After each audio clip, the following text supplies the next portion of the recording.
Multi quadrant operation. तो industrial यानी चारों चतुर्थांशों में संक्रिया किस प्रकार होती है। तो इंडस्ट्रियल और कमर्शियल एप्लीकेशन के लिए मल्टी क्वाड्रेंट की आवश्यकता होती है और इसका सबसे अच्छा उदाहरण हम लिफ्ट ले सकते हैं। इन उपयोगों में रनिंग और ब्रेकिंग दोनों की आवश्यकता होती है। ये जो फर्स्ट चतुर्थांश होता है ये फॉरवर्ड मोटरिंग का काम करता है और सेकेंड फॉरवर्ड ब्रेकिंग, थर्ड जो होता है रिवर्स मोटरिंग और फोर्थ जो होता है रिवर्स ब्रेकिंग का। इसको इस प्रकार आगे समझते हैं।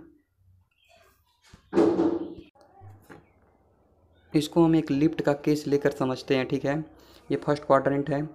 मान लीजिए कि ये जो लिफ्ट है अभी नीचे है, ग्राउंड फ्लोर पर है, ठीक है, और इसमें कुछ आदमी हैं और इनको हमको कहाँ लेकर जाना है, ऊपर लेकर जाना है, ठीक है, ऊपर लेकर जाना है। और ये काउंटर वेट जो है ये हमेशा फिक्स रहता है, इसका वेट हमेशा फिक्स रहता है। अब इसको हमको ऊपर लेकर जाना है और दूसरे वाले में क्या करना है, पहले इसको समझ लेते हैं कैसी कैसी कंडीशन है। दूसरे वाले में क्या है, जो लिफ्ट है इसको ऊपर ले जाना है, लेकिन जो ये भार है, केज है, ये खाली है, ठीक है, ये खाली है, इस कंडीशन में ऊपर ले जाना है। तीसरे वाले में देख लें हम, तो तीसरे वाले में जो लिफ्ट है इसको ऊपर से कहाँ नीचे लाना है और ये कैसा है, ये खाली अवस्था में है, ठीक है, खाली अवस्था में है। अब चौथी कंडीशन देख लें, तो चौथी कंडीशन में भी हमको लिफ्ट को कहाँ लाना है, नीचे लाना है, नीचे लाना है। और ये क्या है, ये थोड़ी भरी हुई है, ठीक है, और इसको हमको नीचे लाना है।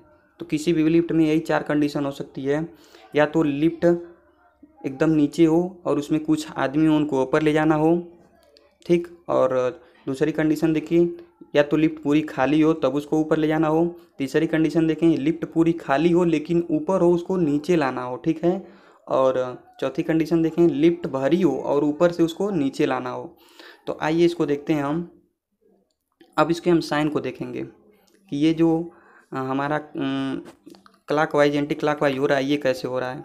तो इसको देखिए, ये टीएम यानी मोटर टार्क जो है ये पॉजिटिव दिशा में है और ओमेगा एम यानी कोणीय गति भी पॉजिटिव दिशा में है, ठीक है। तो इससे ये जो सिंबल है इसको हम पहले बना देंगे।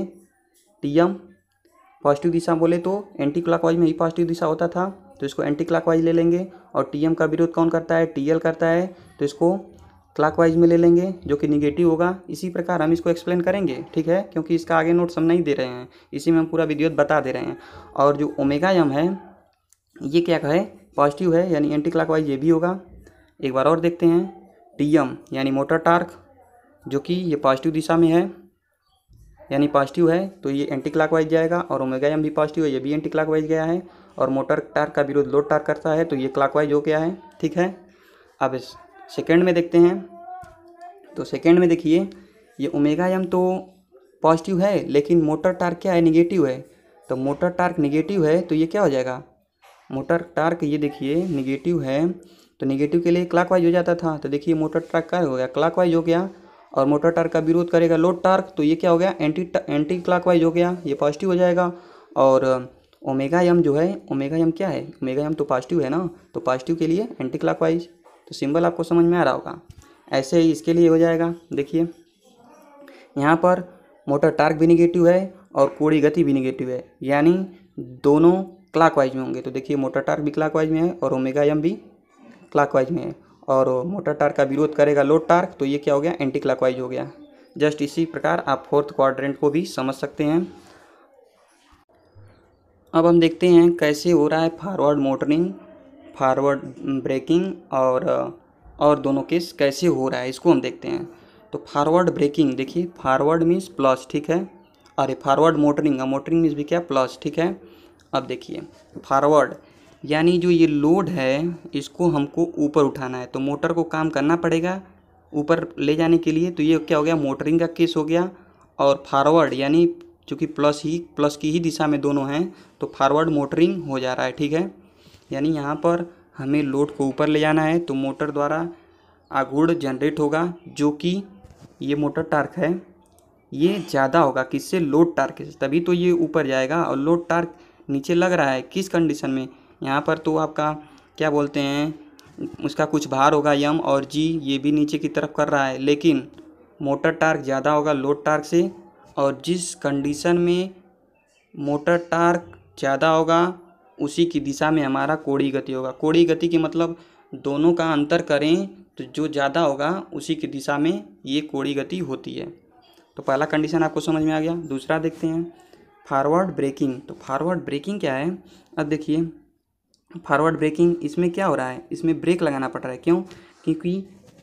क्योंकि देखिए फॉरवर्ड है और ब्रेकिंग भी है। देखिए यहाँ पर हमारा जो केज है इसको कहाँ ले जाना है, ऊपर ले जाना है, और ये खाली है, ठीक है, और ये खाली है, और ये जो हमारा वेट है ये भारी है। अब ये भारी वेट है, इसका यम और जी मिलाएं तो ये ज़्यादा हो जाएगा और इसको ऊपर की तरफ खींचेगा, ठीक है, ऊपर की तरफ खींचेगा। इसके लिए मोटर को मोटरिंग ना करके उसको रिवर्स प्रोसेस में यानी ब्रेक लगाना पड़ेगा। इसको धीरे करने के लिए, नहीं तो टकरा जाएगा, तो ब्रेक लगाने की आवश्यकता होगी। इसलिए मोटर विपरीत दिशा में चलने लगता है, जनरेटर की भांति वर्क करने लगता है, ठीक है। तो फॉरवर्ड ब्रेकिंग को फॉरवर्ड जनरेटरिंग भी कहते हैं, ठीक है। अब आगे देखते हैं अगला जस्ट दोनों इसी प्रकार हो जाएगा, ठीक है। इसमें देखिए क्या हो रहा है, हमारा इम्पटी है और इसको नीचे लाना है, यानी हमारा लिफ्ट जो है खाली है, अब ऊपर से हमको नीचे लाना है। तो ऊपर से जब हमको नीचे लाना है तो इसमें मोटरिंग प्रक्रिया तो करनी ही पड़ेगी, क्योंकि इसका mg ज़्यादा है और इसका mg कम है। और जब इसको हम नीचे लाएंगे तो मोटर को कार्य करना पड़ेगा। तो मोटरिंग तो हो ही रहा है लेकिन रिवर्स दिशा में हो रहा है, नीचे की तरफ हो रहा है, इसलिए इसको रिवर्स मोटरिंग नाम दिया गया है। और फोर्थ वाला देख लें, रिवर्स ब्रेकिंग। अब देखिए ब्रेकिंग की कंडीशन क्या करना है, अब ऊपर लिफ्ट भर के ये उसको हमको नीचे लाना है।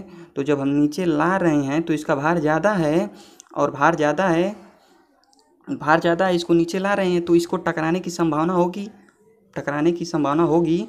तो मोटर को क्या करना पड़ेगा, इसको विपरीत दिशा में चलाना होगा ना, जैसे कि एक तरह से इस दिशा में चलाना होगा। मोटर को चल भी रहा है इस दिशा में ताकि लोड नीचे आकर न टक्कर खाए, तो एक तरह से इस पर ब्रेक लगाना पड़ रहा है। तो ये क्या हो जा रहा है, रिवर्स ब्रेकिंग। आशा करता हूँ ये आपको आ गया होगा, और इसी प्रकार हम जिस तरह सीरियल वाइज बताएं उस तरह हम लिख सकते हैं।